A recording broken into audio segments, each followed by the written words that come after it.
Alleloia. Dia misaotra an'Andriamanitra aloha tsika raha nahitan'izao tonga indray ny androany a. Tsy haiko izao ny fahainoanareo fotsiny hoe manahoana izy amin'izao fotoana izao a. Manahoana mety fahitanareo azy amin'izao fotoana izao a. Miandry kely indray toro avy aminareo a ny tenako a. Dia afaka anomboka tsika rehefa raha ohatra hoe metimety kokoa ilay izy a. Dia afaka anomboka tsika mandra-piandrintsika ny valiteninareo a. Dia aleo aloha asiantsika sarisary kely a mandeha dia miandry ny valiteny avy aminareo a. Ny tenako a manahoana no mety fahainoanareo azy a amin'izao a fotoana izao. Alleloia. Misaotra antsika rehetra mbola tonga etianina dia efa alinalina ihany ary ny andro a. Dia mandrandra tsika hoe hifampahireto androany. Fa mangataka aminareo aloha za hoe indray toro avy any aminareo hoe manahoana no mety fahainoanareo ny avy any aminareo fa ny ety amiko aloha eo ihany.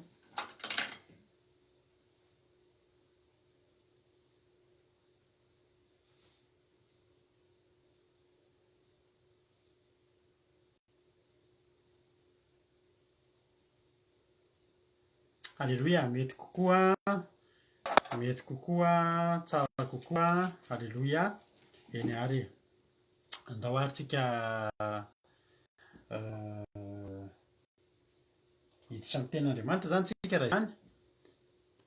Mandeha tsara ozy izy Eliane Patricia, fifaliana fita, mandeha sady mazava tsara, efa mety a. Alleloia. Afaka mihaino tenin'Andriamanitra amin'izay ary tsika raha izany e. Dia misaotra anareo efa betsaka ny lasa natory a. Efa vitsivitsika ny tafaverina eto a. Fa eo ihany ny any amin'ny anabavy Andonirina. Tsara be izy zao izy anabavy Cotre a. Dia izao matombokantsika ary e. Matombokantsika ny tenin'Andriamanitra. Alleloia, efa mazava tsara. Andao to dihitra amin'ny tenin'Andriamanitra avy hatrany ary tsika raha efa mazava aminareo satria raha mbola tsy mazava mantsy dia mbola tsy foko arefa misy ny tenin'Andriamanitra satria tiako hoe fampahirizantsika hihainotsika tsara ny zavatra holazaina. Halleloia. Mandeha tsara ozy izy ny ankizy a. Andao ary tsika hihaino tenin'Andriamanitra avy hatrany ary a amin'izao fotoana izao. Halleloia. Ok, eny ary. Andao ary a lasa ary tsika mampiona moa ny hitondra antsika ny tenin'Andriamanitra androany a. Dia mampandrosotsika izy a hitondra antsika ny tenin'Andriamanitra amin'izao fotoana izao a. Tany tompo ary a mampiona anao ny fitenenana.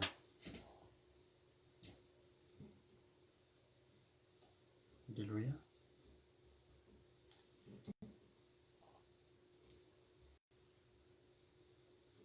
Miandry kely tsika azafady a.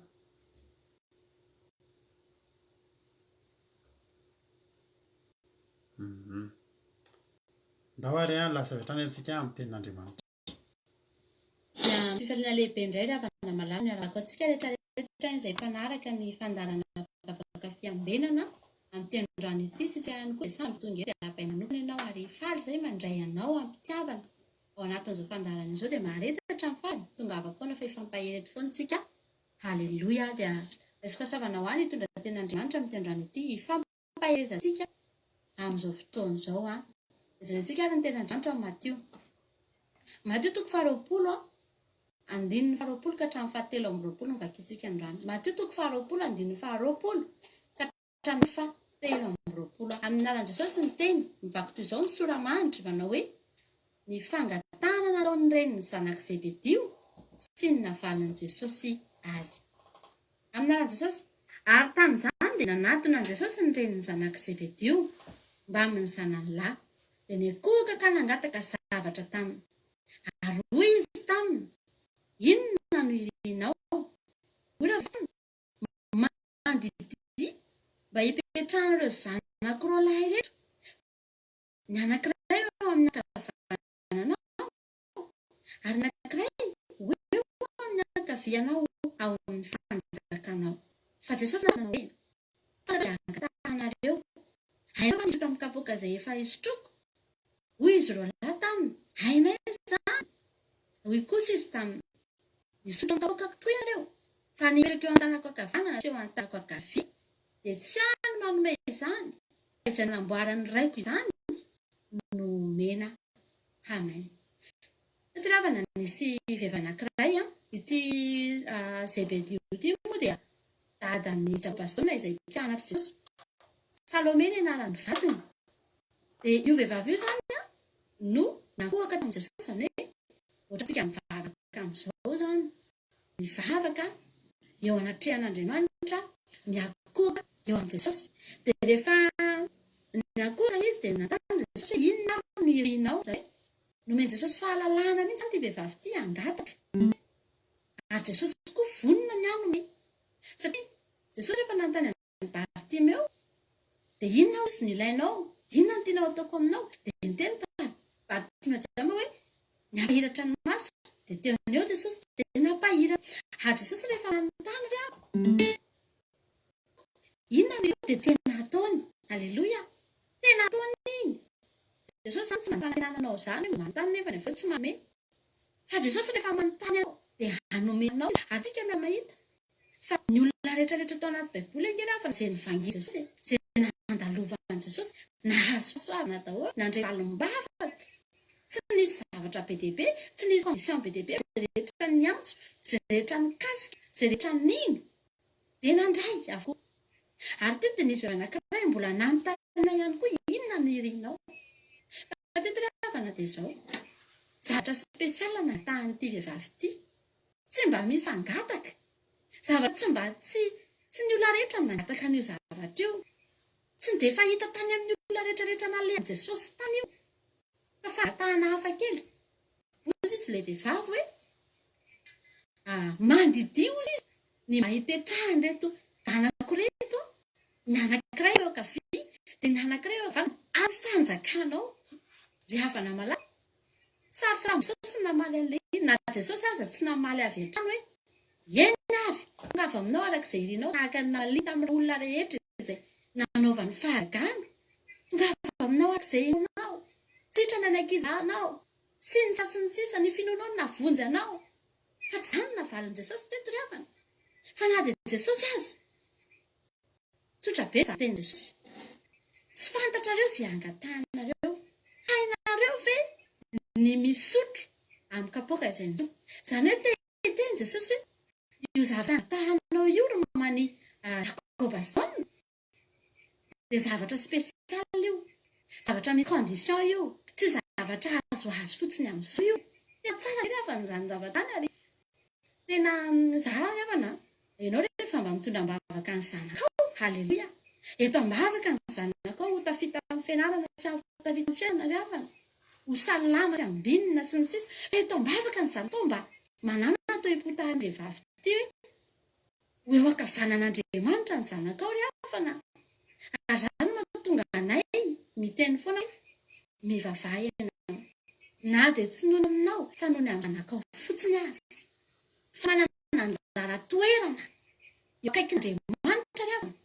Ny zanakao rehefa entinao ambavaka izy. Rehefa angatahanao hoe aleo mba eo akaikinao Jesosy sy ny zanako. Nijery lavitra angety avy ny ramatoa. Nijery zavatra tena maharitra mandrazay. Tsy mitondra bavaka ny zanany hoe Jesosy io ny asan'ireo zanako ireo mioterana ambony ireo ataovy lasa minisitra ireo ataovy an'izao. Tsara ihany izany.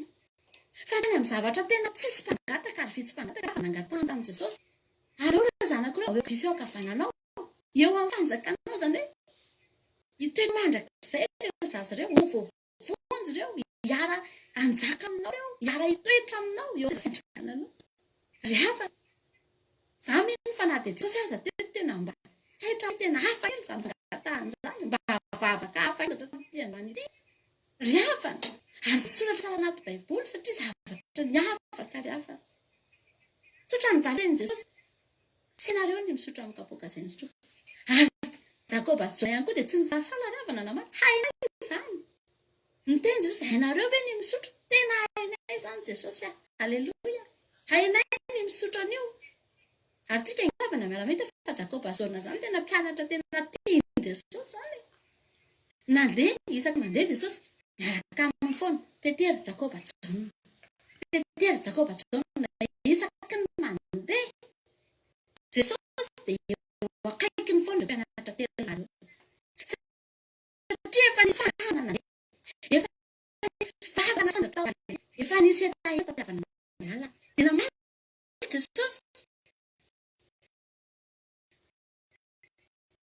tsara misy valambava ka mila condition zay tsy azo masitranana azo teny fona fa ianao raha maka amin'Andriamanitra tsy olan'izany fahasavan'izany ianao tsy olo fasana azy fitahiana sy tokantrano milamina sy zaza kely sy ny sisa zany eo zay zavatra ianao tsy oly an'izany dia fa ianao raha miaraka amin'i Jesosy olona rehetrarehetra izay nahitan'i Jesosy nge raha nomena fony zany fa ity zavatra anankiray ity dia mila condition ary io zavatra io tsy ny olona rehetra no mila an'io ilain'ny olona ny fanasitranana ilain'ny olona ny valimbavaka ny fitahiana sy ny sisa fa io satria hafana tsy olona rehetra no nanotaka io tsy ny olona rehetrarehetra teto dia napetraka Jesosy tsara triana tsy nagataka ny olona satria misy condition angery hafa io e zany mipetraka eo akaikin'i Jesosy zany dia misy condition zany Jesosy aza mbola niteny zaho ozy izy Jesosy no mametraka anareo eo ny ataonareo dia zao misotro amin'ny kapoaka izay sotrokonareo halleluja azonareo atao ozy Jesosy ny misotro amin'ny kapoaka izay sotroko fa ny mipetraka eo akonareo akafa dia tsy zany mametraka an'izany fa Andriamanitra halleluja Andriamanitra no mahafantatra rehetra no misotro amin'ny kapoaka izay rehetra no mipetraka eto ankavia ireto no mipetraka eto ankavana fa tsy Jesosy mandeha an'izany fa mbola Andriamanitra no miteny an'izany inona moa ry havana ny kapoaka ny sotroan'i Jesosy ny kapoaka ny sotroan'i Jesosy rehefa mahatsara an'izany kapoaka tsika rehefa eo Getsemane nge ry havana Jesosy dia teny iray raika eo isorako ity kapoaka ity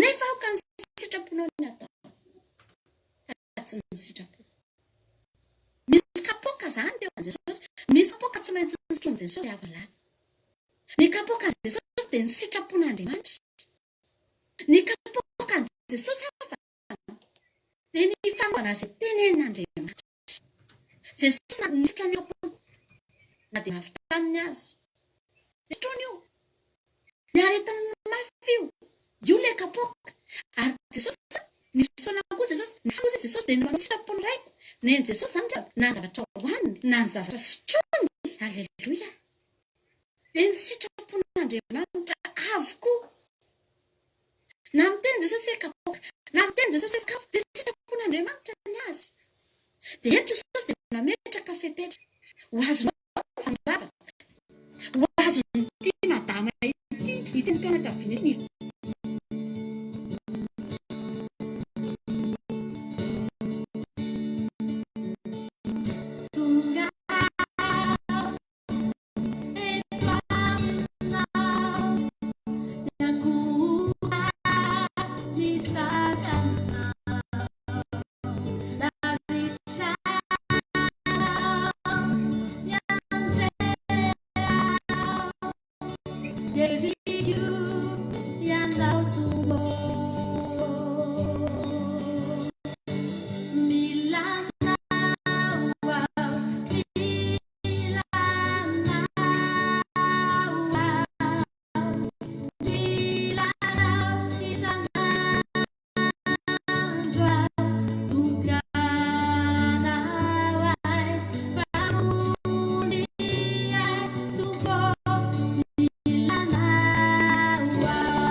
Halleluia. Sotran'Andriamanitra tsika raha afaka nahay kely ampahany kely. Zao ravana ajantsika aloha iny toriteny iny. Ny antony ajanontsika iny toriteny iny dia zao misy hafatra ngeza be mantsy anatin'izy iny. Tena hafatra ngeza be izay ilainy mivady a. Tena hoe tafipita amintsika rehetrarehetra. Dia ampalahelo ihany ilay izy hoe ampy izay ny hainoana an'ilay izy. Fa ny ataontsika dia andrasantsika amin'ny lahady indray iny a. Mety nisy ny fandarana ny tambatambatra teo tamin'ny misy andrata zao mba netinety ny connexion dia mety hoe nitohitohy be a. Ilay izy nefa fa misy olana dia aleo averitsika iny amin'ny lahady. Tsy tiako ho tonga hatramin'ny farany ilay izy nefa tsy hainonareo kory a. Dia lana tsiny ohatran'ny hoe manam-pateny moa manam-pakaina fa aleo tena averitsika iny amin'ny lahady. Izay angamba no hitako ohatran'ny hoe fanapa-kevitra somary niraisiko teo a. Ka ialana tsiny a amintsika rehetrarehetra. Halleluia.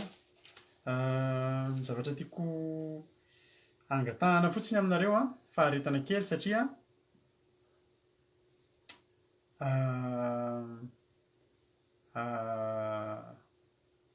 ampahirinareo ihany nefa na izany ary.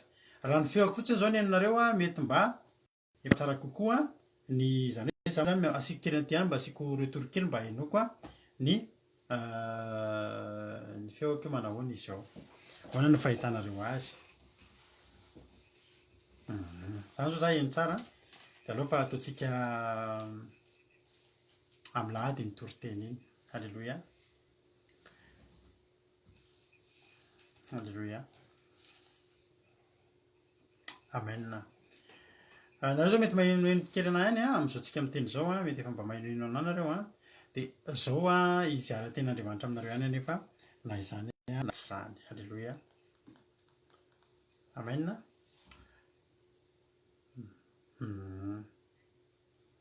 Zao izy zao mandeha tsara zany hoe zahako zany no heninareo eto. Za zany nitondra tenin'Andriamanitra eto aloha. Amin'ny lahady averitsika ny toriteny mampionona iny a mba tonga ilay izy ho tafipita tsara amintsika rehetrarehetra. Halleluia. Hijery tenin'Andriamanitra foy a ampahirinareo androany a. Halleluia. Rehefa zahako rery no miteny dia mety. Fa raha vao hohanina dia mbola hojerentsika ny anton'izay rehetrarehetra izay a. Zao izy tsara dia tsara mihitsy nefany a. Andramantsika hoe vetivety e. Miala tsiny a. Manana zavatra moa tsy mora e. Tsy tsika ny tompon'ny connexion a. Zao nefa izy zao efa mety a. Ka andraso hoe andramantsika kely fotsiny raha vao malala. Dia mba mitenena zany hoe efa henoko ihany moa zany nareo a. Dia andao averitsika ilay toriteny teo sao dia mba efa mba mety kosa e. Andao rehefa tsika ary fa rehefa mandeha rehefa direct amin'ny teny a dia ohatran'ny heno tsara ihany a. Dia lasa hoe averina ilay sao dia mba efa heno tsara indray mampionona zao a. Andao averitsika hoe hijerentsika an'izany. Dahoary. Miala tsiny e, manana faharetana e. Halleluia.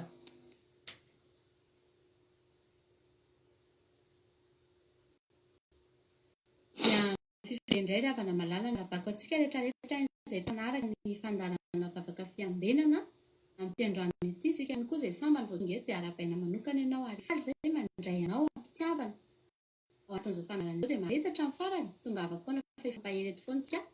Halleluia. Dia resaka soavana ho any hitondra ten'Andriamanitra amin'ny tendroany ity hifampaherezantsika amin'izao fotoana izao a. Jerentsika ary ny ten'Andriamanitra ao Matio. Matio toko faharoapolo andininy faharoapolo ka hatramin'ny fahatelo amby roapolo no vakiantsika androany. Matio faharoapolo andininy faharoapolo ka hatramin'ny andininy fahatelo amby roapolo. Amin'ny anaran'i Jesosy ny teny mivaky toy izao ny sora-mandry manao hoe ny fangatahana nataon'ny reniny zanak'i Zebedio sy ny navalin'i Jesosy azy. Amin'ny anaran'i Jesosy ary tamin'izany dia nanatona an'i Jesosy ny reniny zanak'i Zebedio mba amin'ny zanany lahy dia nikohaka ka nangataka zavatra taminy. Hoy izy taminy, inona no irinao? Dia hoy ireo vehivavy taminy, mandidia mba hipetrahan'ireo zanako roa eto, ny anankiray eo amin'ny ankavanao ary ny anankiray eo amin'ny ankavianao ao amin'ny fanjakanao. Fa Jesosy namaly ka nanao hoe tsy fantatrareo izay ahatahanareo. Hainareo va ny hisotro amin'ny kapoaka izay efa hisotroako? Hoy izy roa lahy taminy, hainay izany. Hoy kosa izy taminy, hisotro amin'ny kapoakako tokoa ianareo Fa mipetraka eo an-tanako ankavanana so an-tanako ankavia dia tsy any manome izany fa izay nanamboarany raiko izany no mena hamay. Teto ry havana nisy vehivavy anankiray ity Zebedeo ity moa dia dadan'i Jakoba sy Jaona izay mpianatra Jesosy. Salome ny anarany vadiny. Dia io vehivavy io izany no niankohaka teo amin'i Jesosy, izany hoe ohatrantsika mivavaka amin'izao izany. Mivavaka eo anatrehan'Andriamanitra, miankohaka eo amin'i Jesosy. Dia rehefa niankohaka izy dia nanontany Jesosy hoe inona ary no irianao, izany hoe noho Jesosy fahalalana mihitsy izany ity vehivavy ity angataka ry havana malala. Ary Jesosy koa vonona ny hanome. Satria Jesosy rehefa nanontany an'i Bartimeo dia inona ozy izy no ilainao? Inona no tianao ataoko aminao?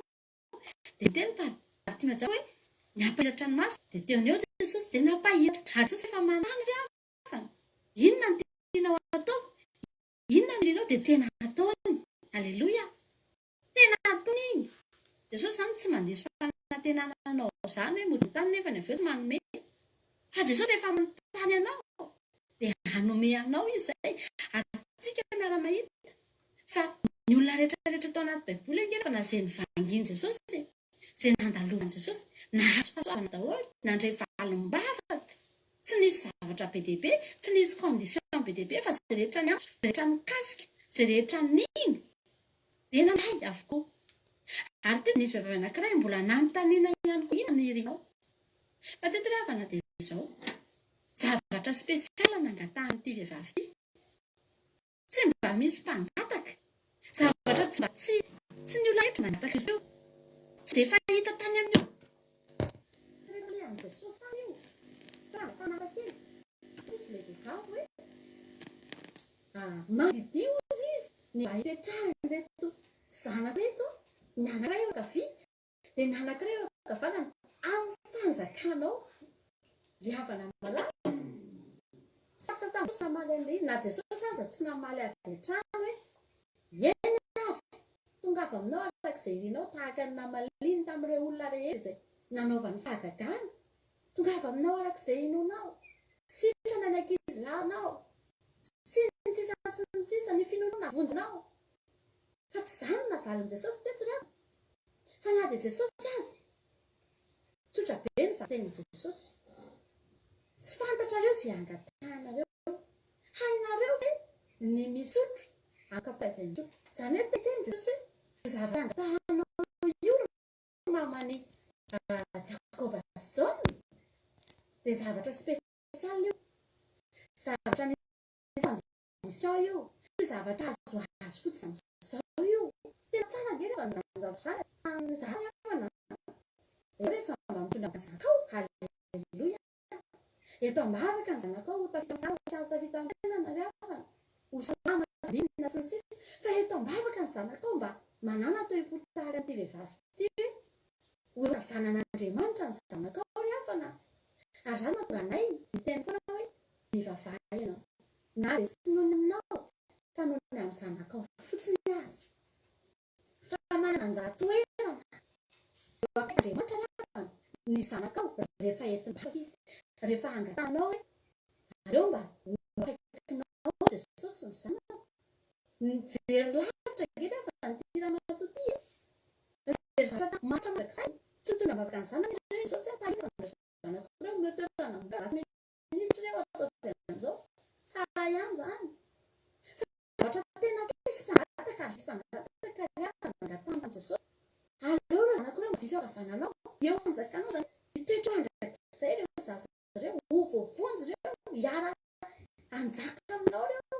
Hiara hitoetra aminao eo amin'ny seza fiandrakananao. Izany na dia Jesosy teto tena mba taitra hoe tena afaka izany fangatahana izany. Mba havavaka hafa kely no nisandra tamin'ity androany ity ry havana. Ary voasoratra tao anaty baiboly satria zavatra miavaka ry havana. Tsotra ny valiten'i Jesosy. Tsy hainareo ny misotra amin'ny kapoaka izay misotro. Ary Jakoba sy Jaona ihany koa dia tsy nisalasala ry havana namana. Hainay izany. Ny Jesosy nareo ve ny misotro? Tena hainay izany Jesosy. Aleluia. Hainay ny misotro an'io. Ary tsika ange ry havana miara-mahita fa Jakoba sy Jaona izany tena mpianatra tena tiany Jesosy izany. Nandeha isaky ny mandeha Jesosy miaraka amin'ny foana. Petera Jakoba Jona. Petera Jakoba Jona isaky ny mandeha Jesosy dia haiky ny foana ireo mpianatra telary eo. Satria efa nisy fangatana mandeha. Efa nisy vavaka nasandratra tao. Halleluja. Efa nisy etaeta tao ry havana malala. Dia namaly Jesosy. Teto zany raha mila vavaka mila condition zay. Tsy azo azy fotsiny. Fanasitranana zany raha azonao zany. Fitahiana zany. Omenanao zany. Zany teny fona. Fa ianao raha miaraka amin'Andriamanitra tsy ory an'izany fahasoavana zany ianao. Tsy ory fanasana azy fitahiana sy tokantrano lamina sy zaza kely sy ny sisa zany ianao zay zavatra mahory anao. Tsy ory an'izany ry havana ianao raha miaraka amin'ny Jesosy. Ny olona rehetrarehetra izay nahita Jesosy ny rehefa omena fotsiny zany. Fa ity zavatra anankiray ity dia mila condition.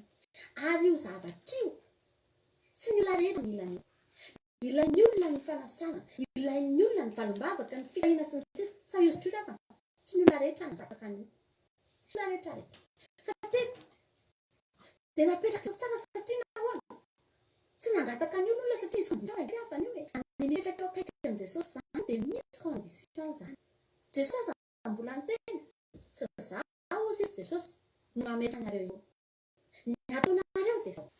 Misolo kapoka izay sitroko nareo. Halleluja. Azonareo atao ozy Jesosy ny trano kapoka izay sitroko. Fa nipetraka eo akaviako na eo akavano dia tsy izany mametraka an'izany fa Andriamanitra. Halleluja. Andriamanitra ihany ry havana no mahafantatra hoe reto reto no misotro kapoka izay Jesosy. Reto no mipetraka eto akavia. Ireto no mipetraka eto akavanana. Fa Jesosy no mandeha an'izany fa mbola Andriamanitra no miteny an'izany. Ina moa havana ny kapoka ny sotroin'i Jesosy? Ny kapoka ny sotroin'i Jesosy ange rehefa mahatsara an'izany kapoka tsika. Rehefa teo a Getsemane ange rehefa na Jesosy dia niteny hoe ray io esory amiko ity kapoka ity. Nefa aho ka sitrapona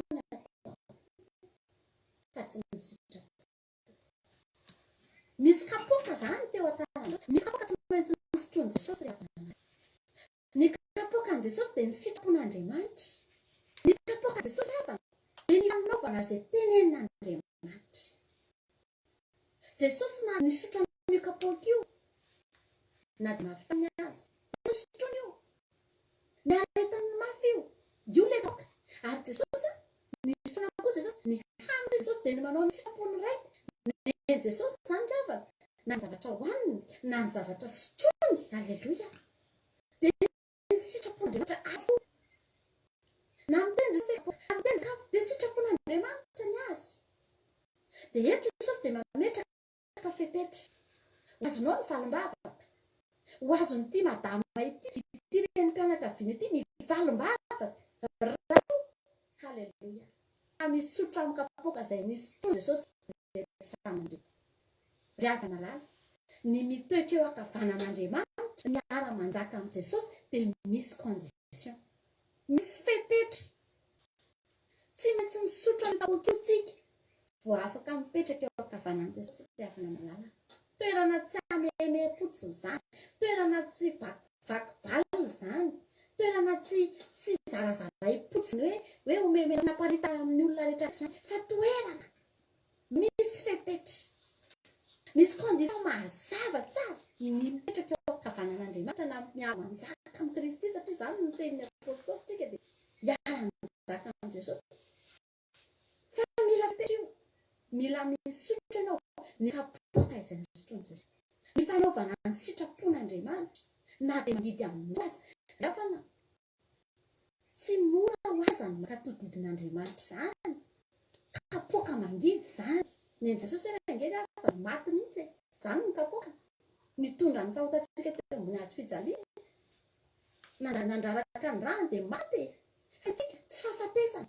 Tsy fahafatesan'ny nofo intsony ny kapoka sotrointsika. Tsika efa tsy maty intsony. Maty Jesosy mba havelomana-tsika. Halleluja. Kapohana Jesosy mba hanasitranana antsika. Nalay mbaraka Jesosy mba tonga antsika ho feno voninahitra, hitafy voninahitra. Nampahatrana Jesosy mba tonga antsika karena. Havana malala. Izay rehetra nataon'i Jesosy dia hananantsika tombotsoa avokoa. Ny famoriana rehetra naretan'i Jesosy dia hananantsika tombotsoa. Fa isika kosa nefa tsy mijanona amin'izao. fa tsy maintsy misotro tsika ny kapoaka izay sotroiny Jesosy.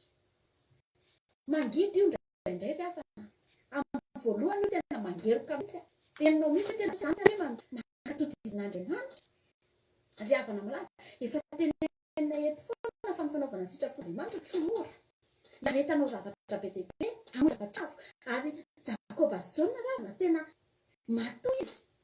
Niaraka tamin'i Jesosy foana nataiza lehany. Tsy nahoy an'i Jesosy, voalaza ny Andriamanitra fa zany Jona zany dia matoa ireo tratran'i Jesosy dia mora fisakafoanana azy. Satria rihavana malala, nanaiky mihitsy fa hisotro ny kapoaka izay sotroin'i Jesosy izy. Niara-niaritra tamin'i Jesosy ireo, niara-nandeha tamin'i Jesosy ireo. Izay rehetra nampanaovin' Jesosy andreo dia nataony. Aleloia. Tsika rihavana malala. Tsy haiko na mba faniriko zany. Tsy haiko na fanirinao zany mba hoe za Jesosy no te-hitoerana anilanao. Toerana tsy meme-potsiny zany, tsy izay teo eo dia tonga eo. Fa misy fepetra io. Fisotroana kapoaka dia ny kapoaka Andriamanitra. Ny kapoaka izay sotroin'i Jesosy.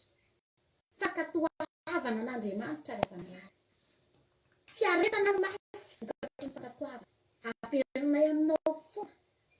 Fa izy tsika dia tsy maintsy ho entsika rehefa mankatodidin'Andriamanitra. Ny tenenao fotsiny ianao eto ny andrivana.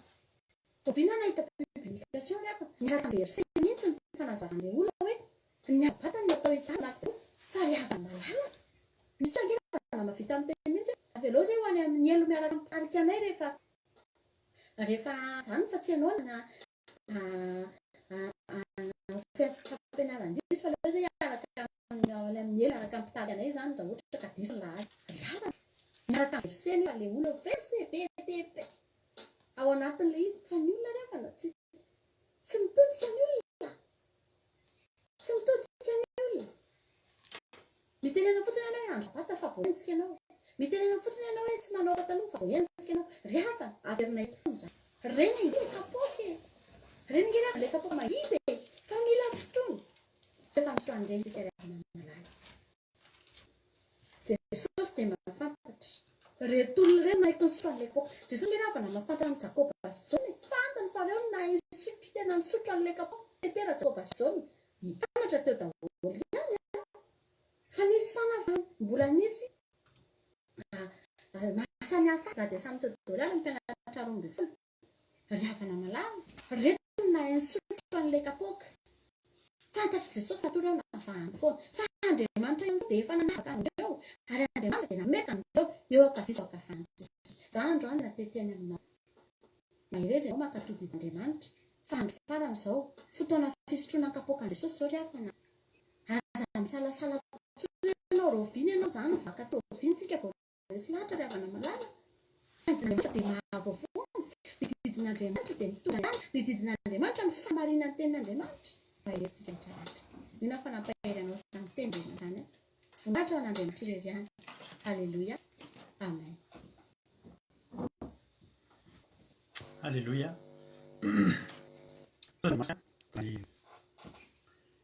Soratsika an'Andriamanitra izany tenin'Andriamanitra izany.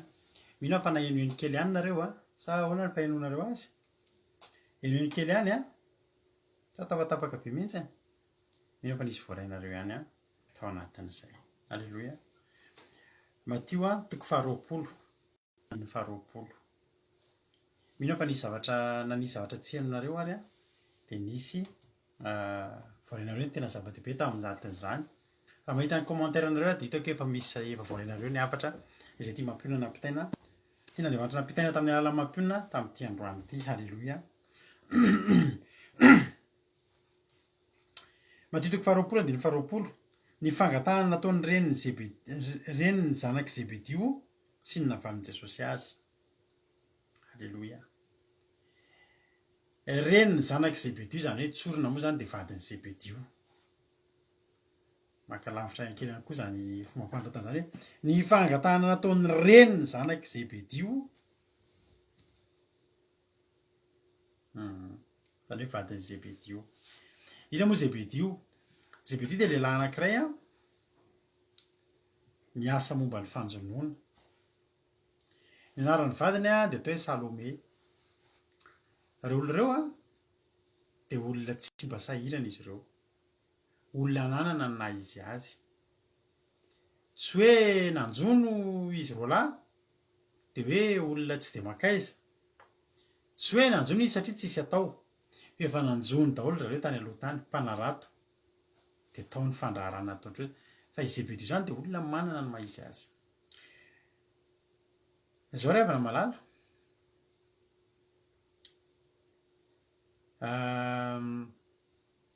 tsy le bluetooth ianam-paviana, tsy le bluetooth fa iny ataoko retour fotsiny mba hainoko anareo fa tsy le bluetooth mihitsy ny olana. Satria tsy connecté amin'ny téléphone erisako aminareo eto ny bluetooth fa zavatra hafa mihitsy. Alleloia. De satria zao tsika miteny zao mbola mandeha ny bluetooth fa tsy apetako amin'ny sofina fotsiny fa nefa hainonareo tsara. Alleloia. De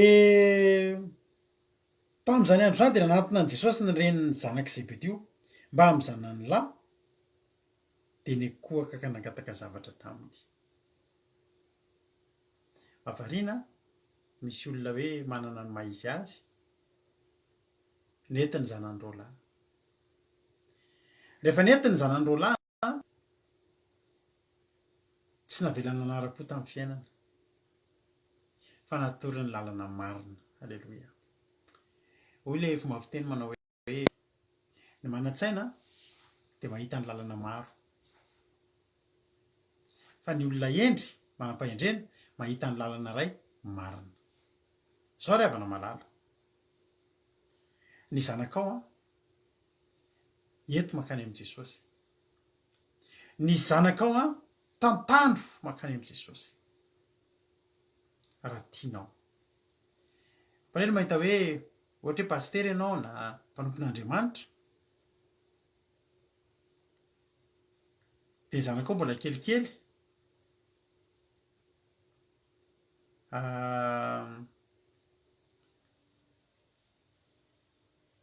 de tsy ohatra hoe manan-janaka vavy ianao de misy zavatra kely ray mba tiako zaraina aminareo ty, mety fanampinanareo ihany raha toy izany nareo hoe ianao ve ny ampianatra an'izany fa raha izany fa misy fomba fiteny avy amin'ny adala no tonga ny torohevitra tsara indraindray, mety avy amin'ny zaza ara-panahy mety tonga ihany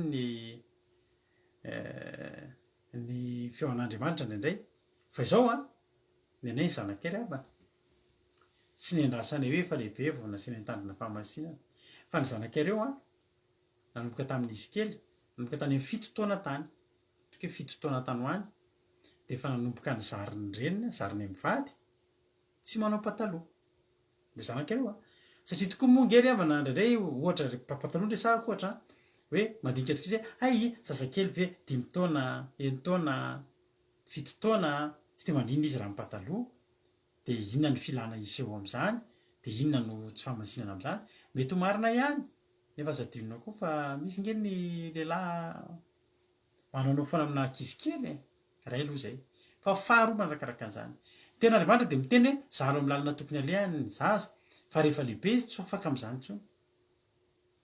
Ny zanakay zao Jehovah vomelina aminareo, ny zanakay anankiray zao 14 taona le voalohany, 14 taona de voaingakaingana mihitsy de fitanan'ny nenay moa zany zay mivady ihany no mividy ny akanjo ny zanakay, tsy soahany zanakay hatramin'izay mihitsy fa efa nizariny hoe soahanay tsy ny zanakay zany miteny hoe mba meo any mini jupe ary papa na ny pataloha ry dada tiako ry neny fa izay mahita hoe zao no mety aminareo. Azafady fa diso 4 ans de efa tsy nampanaovy mampino fa tsy 6 ans azafady fa diso fa izy moa tena nahita azy teo. Iny moa dikan'izany zao le zanakareo izy nareo efa hatramin'izay izy tsy manao an'izany de izy efa lehibe 14 ans zao izy de misy akanjo zay zao ohatra hoe fidiny reniny de ozy izy indray andro akanjo masina tsara zany fa ozy za tsy tiako tsony, tsy tiako zaho izy mamono tsy te hanao an'io de efa maninona ohatra manara-tena be izy efa manomboka hitanao efa manomboka misy silhouette-na tovovavy izy 14 taona efa manomboka misy bikana tovovavy de hitany hoe manara-tena le izy de sadaikatra be tsy nety nandeha nivoaka nandeha nianatra izy losolona n'le ohatry ny maman le malaladalaka. Zao ry havana malala zay tsy mitena azy tsy mahazo manao an'iny ianao fa efa nizarina azy hatramin'izay de sadaikatra izy manao an'le izy raha vao hitany hoe misy zavatra tsy mety dia ny reniny jereny dia tsy mety aminazy. Ianareo reo ohatra za mahita ohatra hoe pastera mpanompon'Andriamanitra mpitoroteny tsy le pastera tsy le pataloha rovitra ireny tsy reny resaka fa pastera hoe efa tena mba hoe mitandrina fahamasinana fa nefa ny zanakareo manao pataloha nefa efa 20 taona 10 taona 12 taona fa ho sarotra aminareo ny ao aorianao reny ny antony anaovan'ireny jupe dia satria terenareo sisa izy manao an'ireny ary raha amin'ny fotoana tsy eo masonareo reny dia tsy manao an'ireny fa ny anay le zanak'efa efa zatra mihitsy tsy nampijaly anazy zay nefa ny ainatra dizy mihitsy tsy mahazo mena tsy mety aminazy nefa ny mpiara-mianatra aminy ozy ianao misy fotoana maka ny zanako any am-pianarana dia mivavaka Jesosy ampanalavireo an'reto olona reto ny zanako fa 14 taona zany ry havana efa en couple tsisy farany compte Facebook efa en couple tsisy afa-tsy rivo fanorokorokery mifanao toetra tsy mety zaza mbola 14 taona ny antony anao zanakay tena faly ery izy mivady rehefa lahady ohatr'izany na rehefa le tsy mianatra eny dia mijery dessin animé izy rehetrarehetra dia na le zanak'efatra ambin'ny folo dia miara-mijery amin'ny ankizy dia faly dia variana amin'le dessin animé dia faly ery izy mivady tsy hoe izy hoe ohatrany daladala kely hoe tarasaina dia hoe dessin animé attention ny zanakay voalohany eny am-pianarana amin'ny ankizy 5 am-pianarana hatramin'izay ny anarana rehefa tsy faharoa dia voalohany voninahitra ny eo an'Andriamanitra fa ny miavaka foana aloha fa tsy rambony eny amin'izay atao alleloia fa zao mbola zany ny fisainana jery dessin animé miaraka amin'ireo zandrin'ireo mbola tsisy zany hoe compte Facebook ary zay tsy mbola tonga ao an-tsainy koa zany ary tsy mety aminay koa zany ny zanakareo ravana malala vao 13 taona dia ampanavonareo Facebook 12 taona dia efa manaraka ny fanaon'ny olon-dehibe dia en couple dia tsy ny fiainana nalehako ny nalehanao inona ny fiainana nalehanao 13 taona kely fa ny ty ramatoa ty dia zao netiny natao sy hoe boka ny trosy reo dia entiny eo amin'i Jesosy tsy hoe misy problème reo dia andao hoany amin'i Jesosy netiny nataon'ireo zanak'olona manany ireo fa zao ry havana malala no maniny no aviny no maniny ho aviny ireo zaza ireo sy tian'ireo rehefa malala tianao ve ny zanakao raha tianao ny zanakao halleloia raha tianao ny zanakao eto any amin'i Jesosy izy dia netiny teo amin'i Jesosy dia netiny niara-ny kohaka teo amin'i Jesosy tsy hangataka zavatra ilay am'izao amin'ny fotoana ingiravany Jakoba sy Jaona ingiravany efa mpianatra Jesosy ny présent zareo zany efa assuré efa mety ny présent zareo ny ara-bola mety ny ara-panahy mety alleloia fa zao tsy ampy ny ramatoa io Salomé io ry havana malala tsy ampy any Salomé ny fiainan'ireo zanan'ireo mety eo am-pelantanany sy ny fiainan'ireo zanan'ireo hoe maleo teny eo amin'ny fiainana na hoe miaraka mandehandeha mandeha sitrana sy ny sisa tsy ampy anazy zany fa teto izy nangataka zavatra ary sarotra ny zavatra nangatahany Jesosy ary nanome tsinika mihitsy ohatra tsy hainareo nge zany zavatra nangatahanareo zany zao ny zavatra nangatahany ny kohaka izy aloha io olona io dia olona mivavaka olona tia an'Andriamanitra olona tsy hoe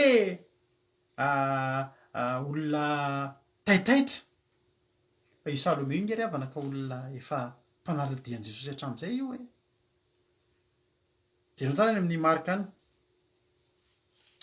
any amin'ny marika 15:40 any vakitsika eny amin'ny marika 5:10 rehefa maty Jesosy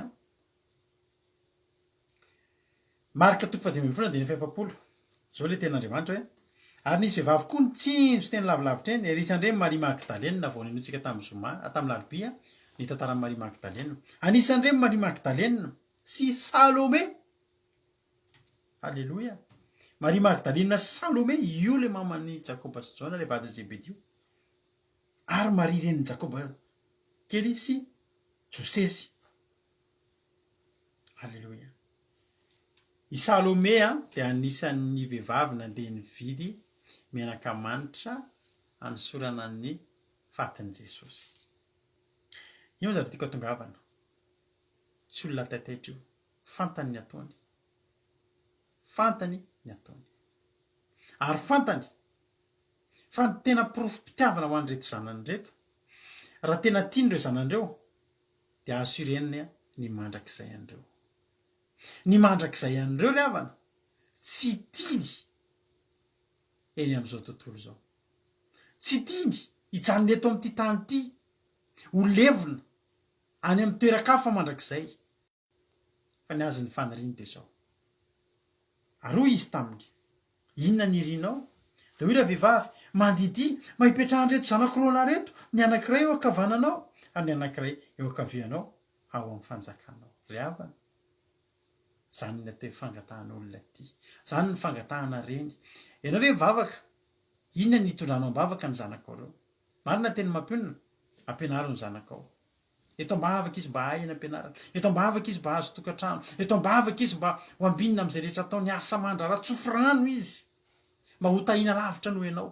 Fa azadinonao ny mitondra mbavaka, mitondra azy eo amin'i Jesosy, mangataka amin'Andriamanitra andro aman'alina mba hamonjena azy ireo.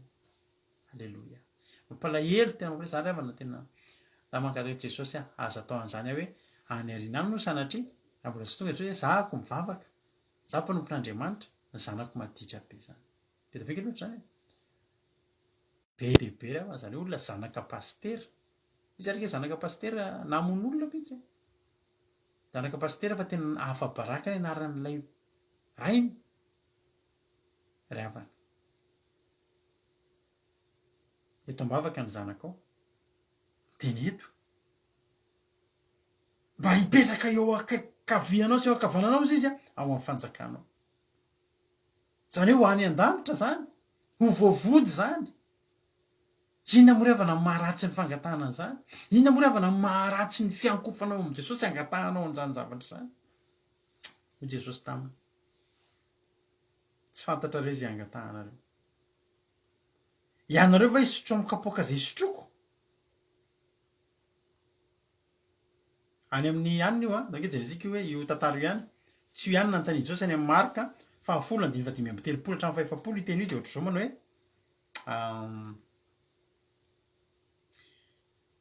ary io tantara io ihany fa any amin'ny fanontaniana Jesosy dia izao ny zavatra noteny Jesosy any amin'ny Marka 10:7-telopolo. Izao ny fanontaniana Jesosy.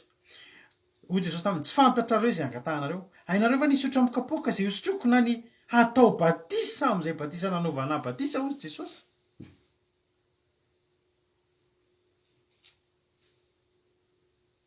Aika ny batisa io batisa ohatry nanaovana an' Jesosy io dia ilay batisa ny rano be satria izay no natao tamin'i Jesosy. Jesosy tsy natao batisa teto ambony lohan'ny rano kely zany. I Simeona rehefa nanolotra an' Jesosy dia tsy nila n'iny rano iny kory ary. Tsy nila. Hoe fitsofan-drano ve dia hoe tso-drano, fitsofan-drano, nentina mbavaka, nametrahan-tanana i Jesosy teo amin'ny tempoly notrotroin'ilay lehilahy anankiray atao hoe Simeona. Iny le batisa, iny le fanoloran-jazy fa tsy le batisa. Fa le batisa tenen'i Jesosy hoe hainareo va nisotro amin'ny kapoakako sy ny atao batisa amin'izay nanaovana batisa le nataon'i Jaona Mpandresy, le antsika atao anaty rano. Tahaka Andrimamany Valitiana, kary ranabavy Beta, kary ranabavy Rodina, kary ranabavy Aina, kary ranabavy Itody, kary ranabavy Erika, kary ranabavy Selina, kary rehetra be dia be nareo natao miara-mianatsinda misy tsy voatonoko. Izay efa natao batisa teto, efa 20 nge nareo izay natao batisa teto e. 20 angamba izay mampionona. Fa natao batisa teto nareo tsy anabavy Jeny, kary Lovasoa, kary Minosoa, kary Anika. Anika zao efa hiverina Itoriteny eto, kary ry Andomamy, kary zavy le taloha efa elaela reny, Rahalatojoka, Rahalahy Jonatana, kary ry anabavy izaho mora misy tsy tadidiko kary misy adiniko azafady indrindra. Tsy mora reny mahatonga Jesosy nantany hoe hainareo ve nisotro amin'ny kapoaka sy atao batisa nanaovana batisa? Satria ny zavatra rehetra ry havana rehefa sitrapon'Andriamanitra dia antaniana Jesosy hoe hainao ve? Sira ve ianao fa ho vitanao zany? Tena azonao antoka ve? satria tsy mora ny manao ny sitrapon'Andriamanitra. Matoa betsaka ny olona tsy mety manao ny sitrapon'Andriamanitra, tsy mahavita manao ny sitrapon'Andriamanitra ary tena miala mihitsy amin'ny fanaovana sitrapon'Andriamanitra ka mahavita mihitsy mitsandraka verse entina noerina ny sitrapon'Andriamanitra dia satria sarotra amin'ny nofo. Nefa za mampairy ianao kristianina. Raha kristianina ianao, ohatranahy, mila misotro amin'ny kapoaka ny sotroan'i Jesosy. Mila atao batisa amin'ny nanaovana batisan'i Jesosy. Ry havana malala. Alleluia. Alleluia. Za ry havana malala teny aminao. Tena hoe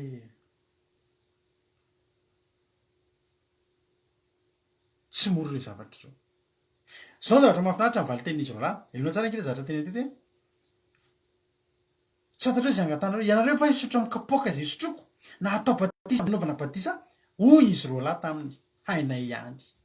Iny moa tiana tenena amin'izany. Tonga izy roalahy dia nampiseho fahavononana. Inge ry havana mbola tsy nohaniny, mbola tsy nisotroiny ilay izy.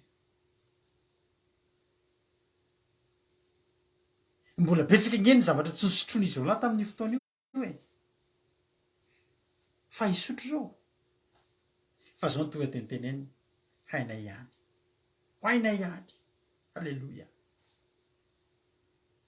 Misy rahalahy kely zay. Nisy fotoana tany aloha tany niasa nanao livraison zahako.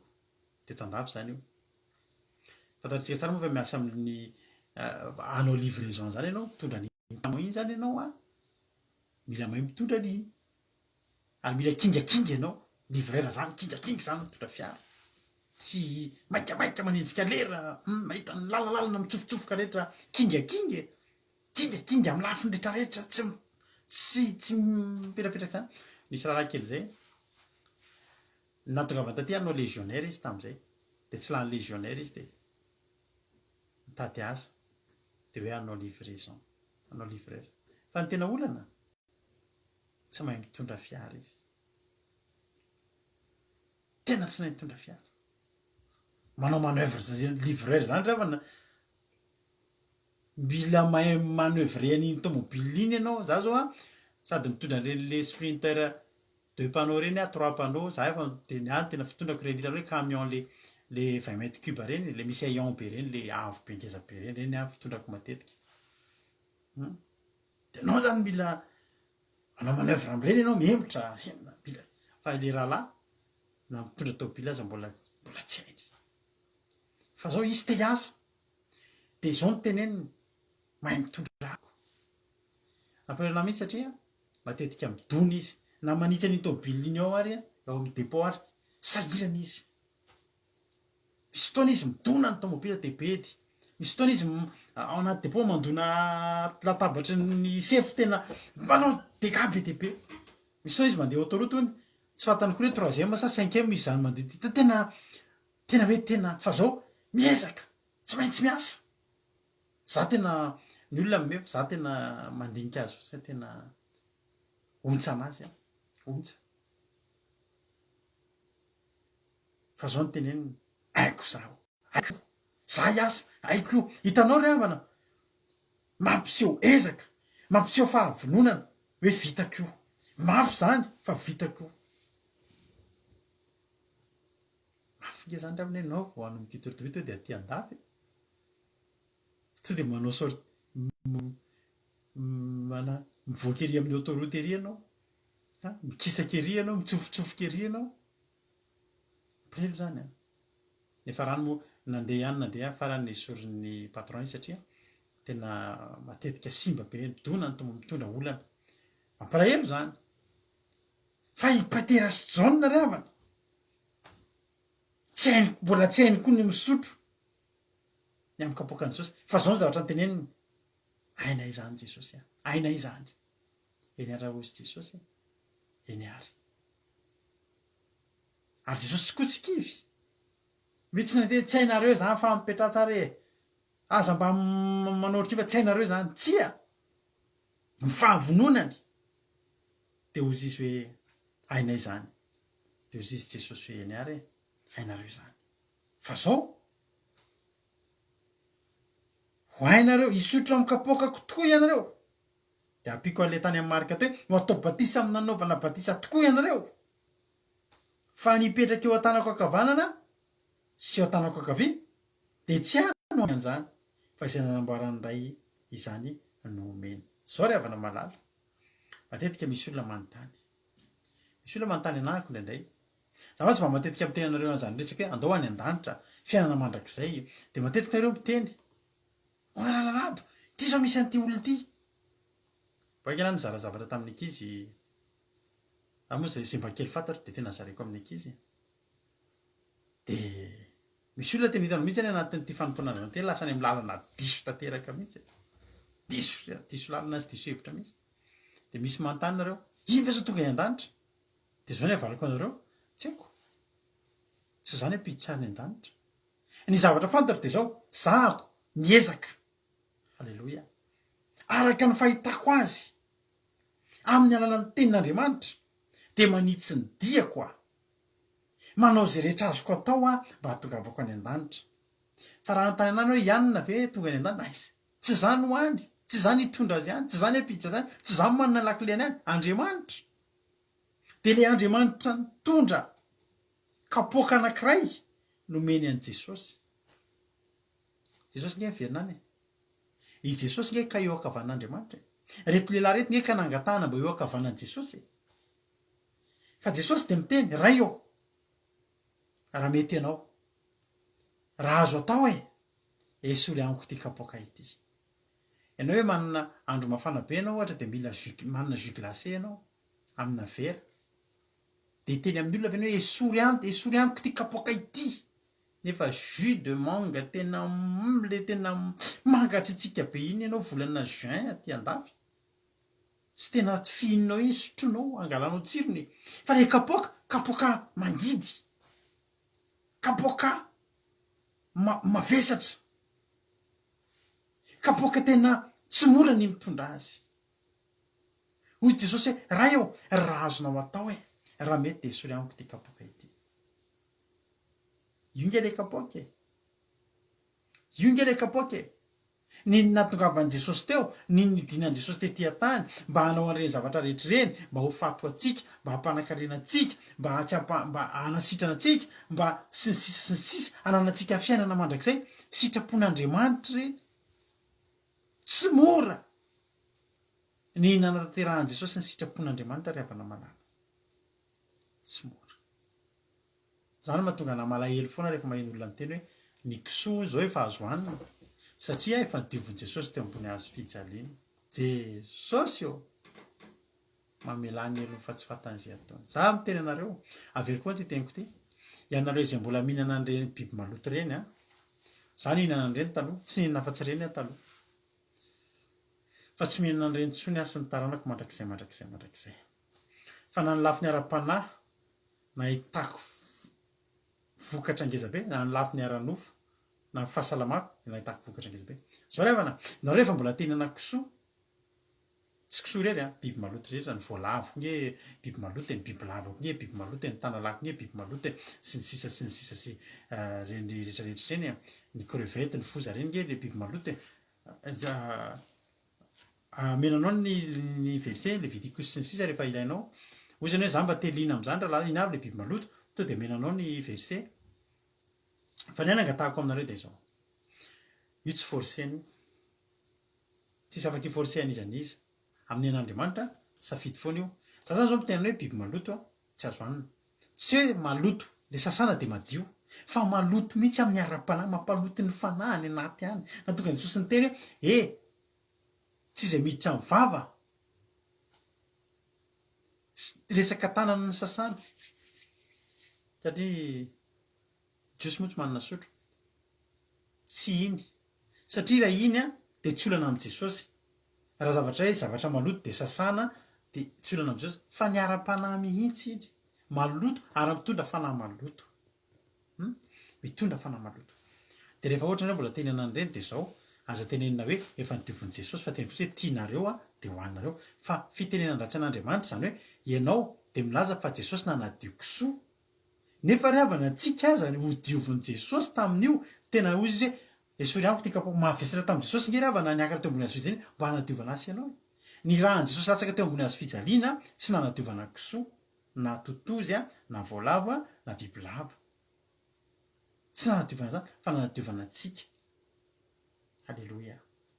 Zay aloha zany prezizeko foana isaky mitory teny fa zao hoe Jesosy hoe tsy mora. Jesosy ary sika teny hoe mba esory raha mety aloha androany fotsiny satria io sitrapon'Andriamanitra io de ngeza sarotra ny manao azy. Matoa vitsy ny mitandrina an'izany de satria sarotra mitandrina an'izany ary eo ambadiky ny fitandremanao an'izany sitrapon'Andriamanitra zany ravana malala de tena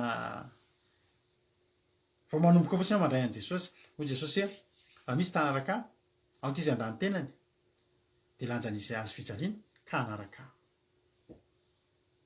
ny fandavanao ny tenanao zany de efa tsy mora zany. Ny tenanao te hanao zavatra ray fa lavinao reny, ianao te hirehare fa lavinao reny, ianao te hanao an'izao fa lavinao reny fa mbola misy koa azo fijaliana. Inona le azo fijaliana? Ny azo fijaliana mafy indrindra efa nentin'i Jesosy.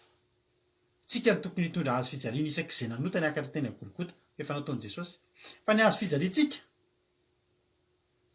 de vokatra ny fanarahantsika an' Jesosy. Hoala an'izao tontolo izao nareo ny amin'ny anarako. Ianao raha mieritreritra hoe hivavaka, ianao raha mieritreritra hoe hitandrina didin'Andriamanitra de ho tian'izao tontolo izao de za tena tsy te hame anao fanentanana tsy izy ary avana fa manombokeo ianao hitandrina didin'Andriamanitra.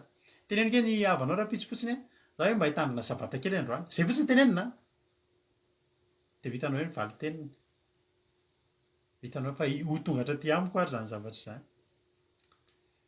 Hoe ty olona ty tena ty olona ty zany nampitarika anareo manao an'izany tena keliko hoe za ahoana mory reto raha ohatra mba tsy fihinana nge reto ny kisoa de vitanao hoe nivaly teny mahazo anao reny nge azo fijaliana fa zao ry havana malala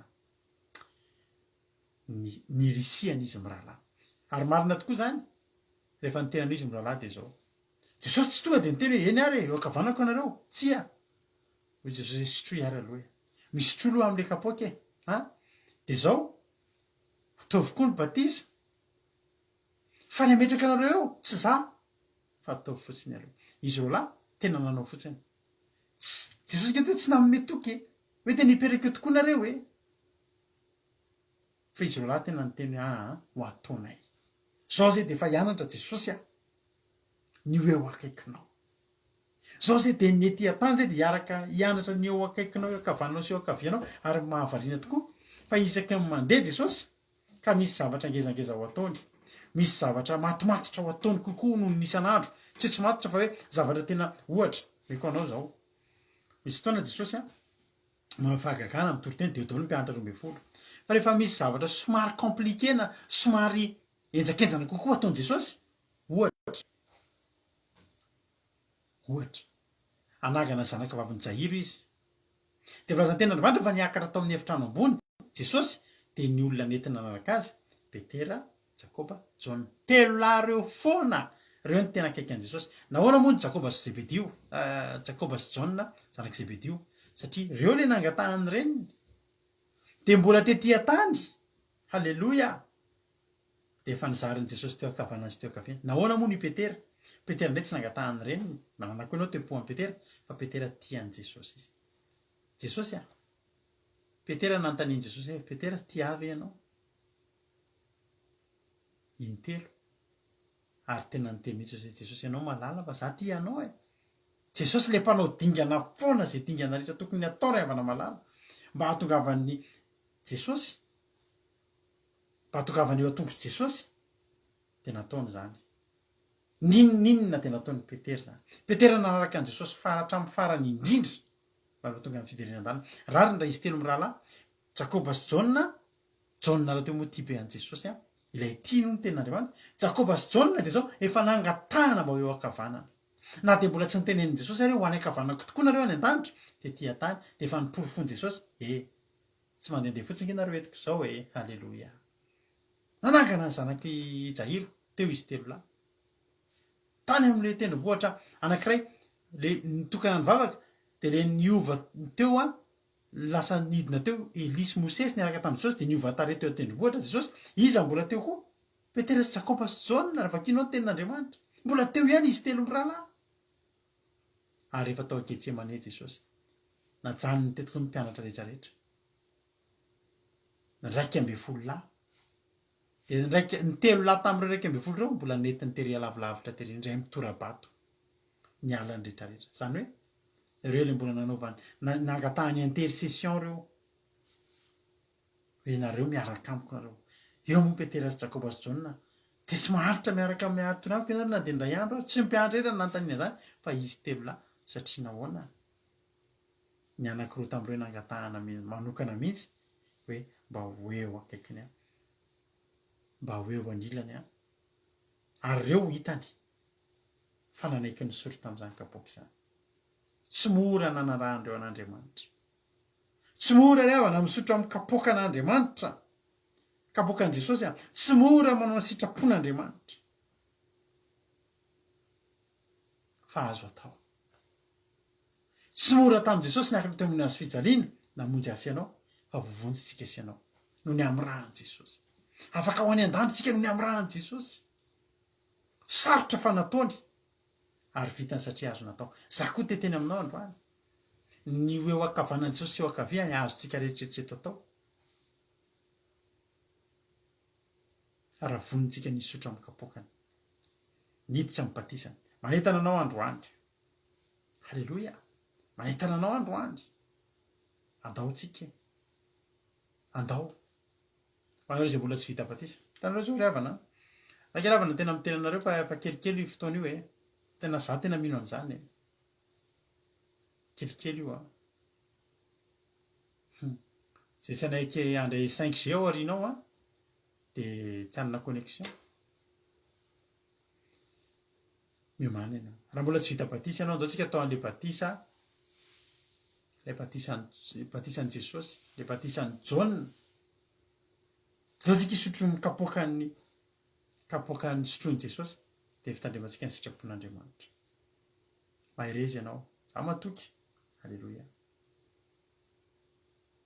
araka ny teny mampionona teo tsy tonga fotsiny any an-danitra ny olona ry havana mandainga raha misy olona miteny hoe tsika tonga any an-danitra fotsiny amin'izao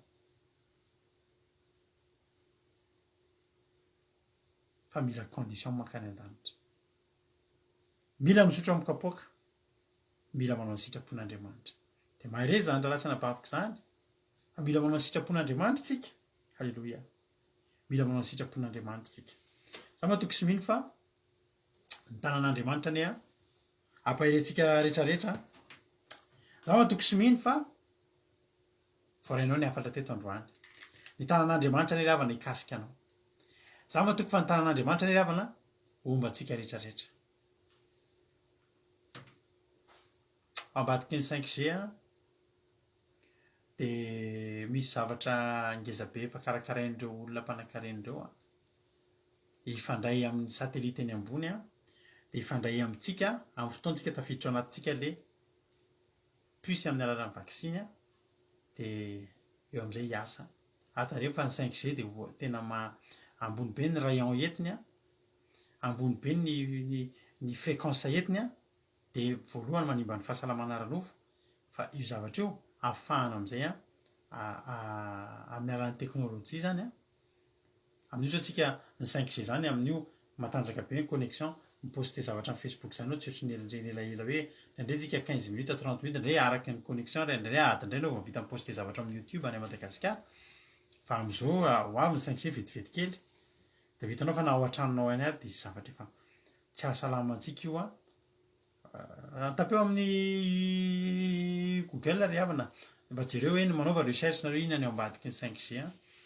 fa nouvel ordre mondial dia efa akaiky ho ampiasaina daholo rehetrarehetra eny hanatanterahana ny planiny devoly fa dia maherezy tsika rehetrarehetra mino fa voarainao ny hafatra androany a zao tsika hisotro amin'ilay kapoaka dia fanaovantsika ny asan'ny sitrapon'Andriamanitra tsy mora io fa azo atao dia maherezy isika rehetra misotro anao anahitra ny farana dia na dia ataoko hoe voazembatsemba andrahoana be ary ny fotoanantsika androany tara sy ny sisa dia za matoky nefany halleloia avorenao ny afatra androany a zay ataontsika tia mampinaritra be teny sitraponao tompo a ny kapoakanao jesosy a dia ho ataonay zany halleloia mba hirezintsika rehetrarehetra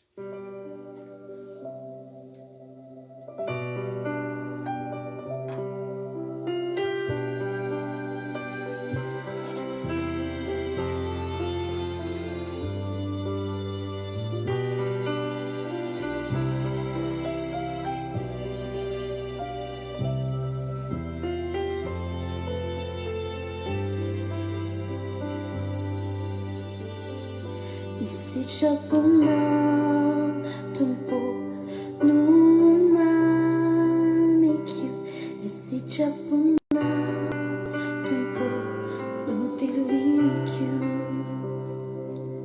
ka ninonino nanzo eo amin'ny fiainako ny sitraponao tompo atokisako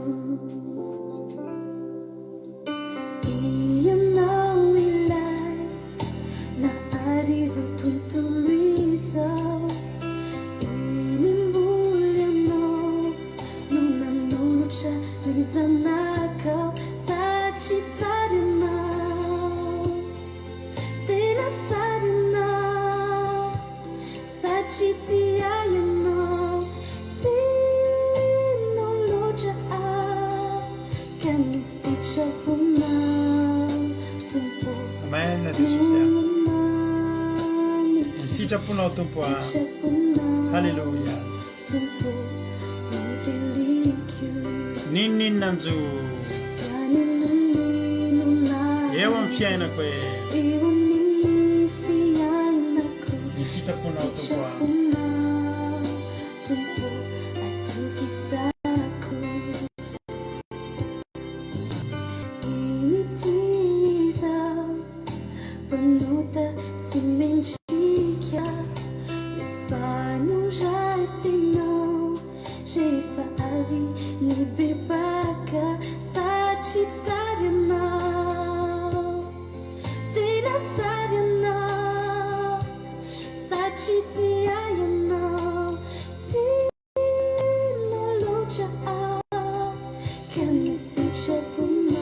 sitraponao tompo ny mamiko afaka soloanao mihitsy ny kapoakanao ny mamiko andriamanitra halleloia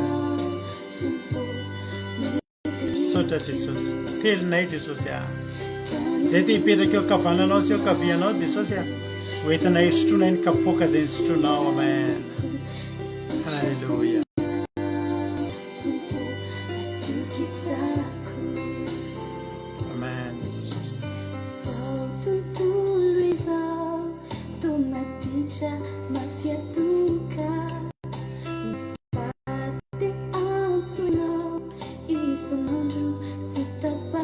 sotra jesosy a tena tsara ho ay ianao jesosy a fitio ay ianao e fitiavana ianao jesosy a sotra jesosy a halleloia no mamiko ny sitraponao tompo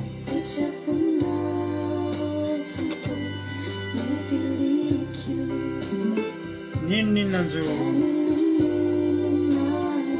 eo amin'ny fiainako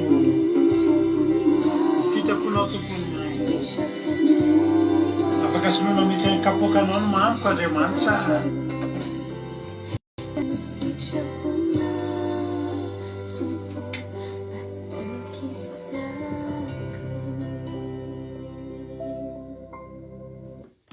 sotranao zay jesosy amin'ity androany ity sotranao zay jesosy amin'izany teninao zany androany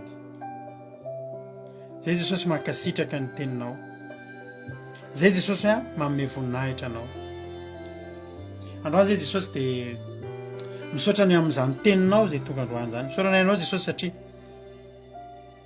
ny ny connexion androany mba afaka nieno ny teninao teto izay dia isaoranay ny anaranao zany jesosy sotranao reto mpanomponao reto zay mbola natoky ary mbola tonga teto ndray tamin'ity androany ity za jesosy misaotranao ny amin'ny faharetana zay ananan'izy ireo jesosy dia misaotra anao satria tanteraka teto ny fotoana.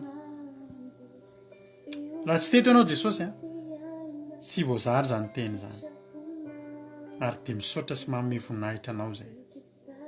Ny angatahako aminao Jesosy dia tsy ho verimaina zany teny zany, fa ianao hikasika ny tsirairay avy, dia omba nay tsirairay avy ao anatin'izany fisotroana zany fanekena hisotrona zany kapoakanao zany. Kapoaka izay nisotronao Jesosy hatongavana eo ankavananao, eo ankavianao.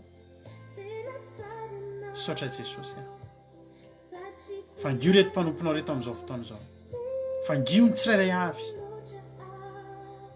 dia ataovy hiroso amin'izany dingana nataony Jakoba sy Jona zany zay Jesosy. Ary zay koa Jesosy amin'ny maha-pitarika ny eto amin'ity fandarana ity, dia anao tahaka ny Salome zay mekohaka eto anatrehanao, ary hitondra ny reto mpijery rehetrarehetra teo anatrehanao Jesosy. Dia mba hangataka Jesosy mba ho ataonao ankavananao sy ankavianao daholo zay rehetrarehetra reto Jesosy. Zay Jesosy teo vovonjy zay Jesosy teo any an-danitra zay Jesosy zay Jesosy tena teo any an-danda, te hiaina mandrakizay miaraka aminao zay Jesosy. Androany Jesosy mangataka aminao hoe tario lalana zay tsirairay avy, ndreto zay mivady Salome hitondra ny reto mpanomponao reto eto natrehanao Jesosy, angataka ho anay tsirairay avy reto mba hanana an'izany hoe toe-po, mba hanana an'izany Jesosy zay hoe manana anao antenaina, manana ny lanitra ho antenaina amin'izao azakazaka ataona izao. Tsy mora mitandrina ny didinao, tsy mora ny mitandrina ny sitraponao Andriamanitra, nefa azona atao zany. Meo hery zahay, meo ny herin'ny fanahinao masina izay ahafahanay manao an'izany. Misaotra Jesosy. Bereka aminao ny fotoana ny rampitso, fa hitanao moa Jesosy ny connexion fa tena efa ratsy dia ratsy. Mangataka aminao zay mba hatanterahany fotoana mba afaka rehetra-pitso, manomboka any amin'ny commencement ka hatrany amin'ny fiderana sy ny toriteny ka hatrany amin'ny fandraisana fanasanao rapitso hariva Jesosy, miaraka amin'ny groupe Jesosy apetraka eo ampelantananao zany. Zay Jesosy tena mila anao, mila an'izany zay. Na dia mbola fotoana fohy aza sisa Jesosy, ataovy tafaray aminao fo zay, mbola handray hery indray zay rapitso zay tsirairay avy. Amboarina fotoana reto mpanompono rehetrarehetra Jesosy mba ho afaka natrika an'izany sabata izany zay rapitso Jesosy. Misaotra Jesosy makasitraka Jesosy. Dia mitondra mivavaka ihany koa zay ny firenena Jesosy malala, fa io ny firenenay Jesosy entinay ambavaka eto androany. Ny firenenay dia Madagasikara Jesosy tena entinay ambavaka Jesosy androany hoe tena ho tahinao anio Madagasikara. Mbola misy mivavaka ao Jesosy dia tahio Madagasikara. Arovy amin'ny fanahy mamitaka, ny mpaminany sandoka, satria izany ny fototry ny ratsy rehetra mitondra ny fanompo-tsampy isan-karazany Jesosy. Dia ataovy mitady anao, fa amin'ny fotoana zay mitady anao, amin'ny fotoana malagasy tena mitady anao Jesosy, amin'ny fonao rehetra Andriamanitra, amin'ny sainy rehetra mitady anao, mikatsaka anao dia ahitanao. Ary dia zany no antoky ny fahasambarana, zany no antoky ny fahombiazan'ny malagasy, tsy amin'ny alalan'ny fahaizan'ny mpitondra, na amin'ny alalan'ny firaisan-kinan'ny vahoaka, na amin'ny alalan'ny arkarena sy ny sisa, fa amin'ny alalan'ny fanekenanao tompo sy mpamonjy ny fiainanay. Misaotra Jesosy. Matoky aho fa na dia fohy aza ny vavaka izay nataoko teto, fantatra fa ianao malala ny mahasoanay, anao mihoatra lavitra noho izany anenao Jesosy. Voninahitra anao hatramin'izay dia ho mandrakizay Jesosy, makasitraka anay Jesosy, makasitraka dia voninahitra ho anao. Ka raha tory izay dia ny anjelanao hitombo manodidina ny tsirairay avy ho voninahitra ny anaranao. Misaotra Jesosy. Halleluia. Amen. Itiritiana amaranantsika amin'ny fotoana androany tsy asitsika resaka lava intsony satria fantatsika andro fa amaranantsika amin'ny fotoana androany io irio dia malasanao sady rapitso ho antsika izay hanatrika ny commencement rapitso dia mandefa MP amiko tsika omby groupe mety tsy asitsika fionana intsony ngamba rehefa avy eo na ahoana ny eritreritrareo afaka mandefa amin'ny izay mbola anaraka hitantsika rehefa avy eo fa ho anareo izay hanatrika commencement dia mandefa MP amiko izay araka aminay hitandrina an'izany sabata izany dia mandefa asa MP amiko dia ampidiko anaty groupe dia ary hitady an'Andriamanitra manomboka amin'ny folora sasany manomboka kosa ny fotoam-bavaka amin'ny ray sasany miaraka amin'ny mampionona dia hitory teny dia tapitra ny fotoana isika amin'ny groupe mbola hiaraka ao anaty fiderana sy fandraisana fanasan'ny tompo. Tafa-Andriamanitra daholo isika rehetrarehetra tahiny Jesosy dia mahereza be mihitsy misaotra anao na hatrany teto hatramin'ny farany tsy ho ataon'andriamanitra verimay zao fotoana laninao zao makasitraka atsika misaotra anareo ihany koa tamin'ny compréhension anareo tamin'ny tsy fisin'ny connexion antsika androany tainy Jesosy tao antsika rehetra halleloia amen.